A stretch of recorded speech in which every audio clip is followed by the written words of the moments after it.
सुप्रभात बच्चों। आज मैं आपको सप्तक के बारे में बताऊंगी कि सप्तक किसे कहते हैं।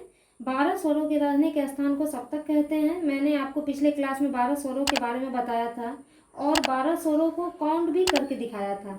अब चलते हैं हारमोनियम की ओर। तो हारमोनियम में 3 सप्तक होते हैं। पहला मंद्र सप्तक, दूसरा मध्य सप्तक, तीसरा तार सप्तक। एक बार मैं फिर आपको बता देती हूँ, आप ध्यान से सुने। पहला मंद्र सप्तक, दूसरा मध्य सप्तक।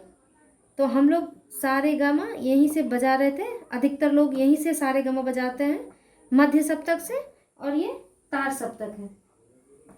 मंद्र सप्तक में आवाज़ थोड़ी मोटी होती है, मध्य सप्तक में आवाज़ थोड़ी पतली होती है और तार सप्तक में आवाज़ बहुत ही पतली होती है। तो हम यहाँ से गाने की शुरुआत नहीं करते हैं, यहाँ से गाने पर हमारी आवाज़ खींचने लगेगी जो सुनने में बहुत ही खराब लगेगा। तो आप सप्तक के बारे में समझ गए होंगे बच्चों। अब आते हैं सुरों की ओर। मैंने पहले भी कहा था कि ज़रूरी नहीं है कि आप सा यहाँ से ही गाएं, यहाँ से जैसे मैंने आपको सिखाया था। अगर आप यहाँ से कंफर्टेबल नहीं है तो आप यहाँ से भी सा गा सकते हैं। बहुत लोग यहाँ से भी गाते हैं, बहुत लोग यहाँ से भी गाते हैं।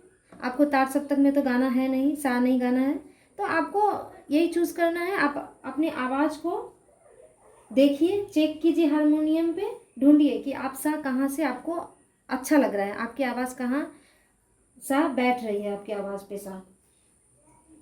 अगर आपकी थोड़ी मोटी आवाज़ है तो आप यहाँ से सा गाइए, अगर आपकी थोड़ी पतली है तो आप यहाँ से गाइए, जैसा कि हम लोग गा रहे थे। सबसे ज़रूरी बात यह है कि मैंने तो सा यहीं से आप लोगों को सिखाया है, तो आप सोच रहे होंगे कि दूसरे जगह से सा कैसे बजाए। तो बच्चों, आप यह मन में बैठा लीजिए कि जब हम सा बजाते हैं और रे बजाते हैं, हम जब सा बजाते हैं और रे बजाते हैं तो इसके बीच में एक स्वर है, ठीक है। सा रे गा पा, और गामा के बीच में गामा के बीच में कोई स्वर नहीं है।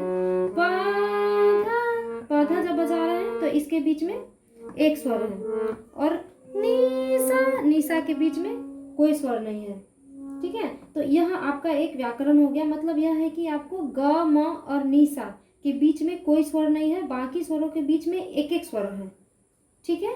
फिर से बोल देती हूँ आपको, ग म और निशा के बीच में कोई स्वर नहीं है, बाकी स्वरों के बीच में एक स्वर जरूर है। आपको यह याद रखने की ज़रूरत है। आप सा कहीं से भी बजाएं, आपको यह व्याकरण जरूर याद रखना है। मैं आपको बजा के दूसरे जगह से एक बार फिर दिखा देती हूँ। मैं आपको यहाँ से दिखा दी करके बजा के, तो आप यहाँ से एक बार देखिए। अगर आप सा यहाँ से बजाते हैं तो सारे सारे के बीच में एक स्वर है, गामा गामा के बीच में कोई स्वर नहीं है। ठीक इसी प्रकार पाधा पाधा के बीच में एक स्वर है, ठीक है। नी नी नी सा निशा के बीच में कोई स्वर नहीं है। तो आप सा कहीं से भी बजाए, आपको ये व्याकरण जरूर याद रखना है कि इस तरह से हम लोग कहाँ स्वर है कहाँ नहीं है। इसका मतलब कि आप सा कहीं से भी बजा रहे हैं, आपका व्याकरण सही होना चाहिए। तो बच्चों, अब आप समझ गए होंगे। पिछले क्लास में मैं आपको सरगम कैसे बजाए अलंकार मैंने दिया था, एकदम साधारण सा अलंकार प्रैक्टिस करने को। आज मैं थोड़ा सा उसको आगे बढ़ा देती हूँ कि आप फिर आगे उसके आगे कैसे प्रैक्टिस करें। तो आज मैं 3 स्वरों को लेकर प्रैक्टिस करवा रही हूँ आप लोगों को, 3 स्वर के साथ और 4 स्वर को लेकर। तो सा रे गा रे गा मा, मतलब 3 स्वर एक साथ जाएंगे आगे, और फिर जब बैक होंगे तो रे गा मा, रे के बाद फिर क्या आता है, गा मा पा, फिर गा मा पा, गा हो गया, फिर मा पा धा, फिर पॉज से करेंगे, पा धा नी सा। एक बार फिर मैं दिखा देती हूँ, सा रे गा मा पा धा नी अवरोही में भी आप इसी क्रम से करेंगे। सा नी धा नी धा पा धा पा मा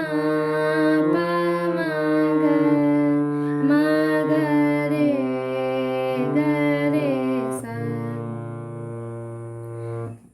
फिर इसके बाद हम लोग 4-4 स्वर को एक साथ लेके प्रैक्टिस करेंगे।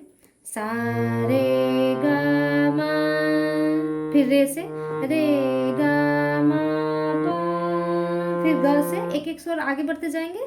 ग मा पा धा मा पा धा नी पा धा नी सा।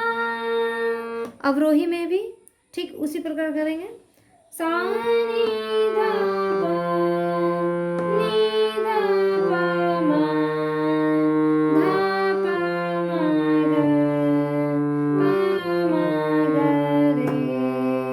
मा ग रे सा। तो आपको धीरे धीरे आस्ते आस्ते ये अभ्यास करना है।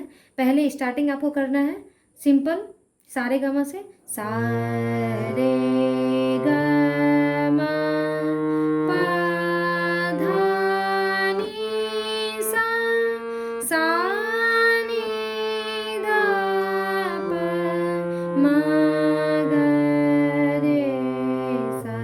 फिर इसको 2 बार करेंगे। सा सा रे ग ग मा मा। फिर इसको 3 बार करेंगे। सा रे। फिर 4 बार। सा रे ग मा मा। मैंने पहले भी आपको बताया है, इस तरह से आप अभ्यास करेंगे। आज मैंने आप लोगों को क्या दिया अभ्यास करने के लिए? सा रे ग मा पा धा नी सा नी धा पा धा पा मा ग रे सा। फिर 4-4 स्वर। सा रे ग मा पा ग मा पा धा मा पा धा नी सा, सा नी धा पा नी धा पा धा पा मा ग रे सा। सा रे ग मा पा धा नी सा, सा नी धा पा मा ग रे सा, सा रे ग मा पा धा नी सा, सा नी धा पा मा ग रे सा। तो इस तरह से आपको अभ्यास करना है। पहले धीरे अभ्यास करना है, फिर अभ्यास होते होते फिर आपको दुगुन लय में मतलब थोड़ा सा स्पीड करना है, फिर चौगुन में करना है। इस तरह से आप लय को बढ़ाते जाएंगे और इसी तरह से अभ्यास करते जाएंगे। घर पर जितना अभ्यास करेंगे आप उतना ही अच्छा गा पाएंगे। धन्यवाद।